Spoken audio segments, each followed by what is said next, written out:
Hello YouTube, short little video here.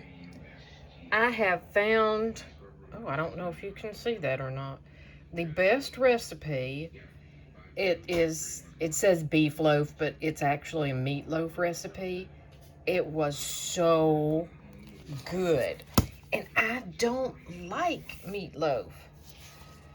Now this book is this one.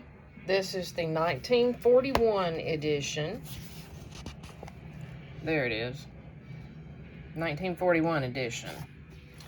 And it was very good. Excellent. Now, it does have a lot of carbs in it.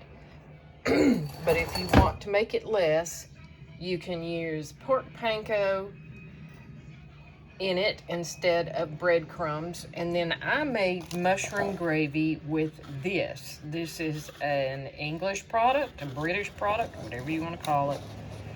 I don't normally do the low salt, and it doesn't need it. This has like 3 grams of carbs in it. It's very good, and it makes enough you can even put some in the freezer for later. Thanks, bye. Oh, if you like this video, please take time to thumbs up and subscribe. Thank you.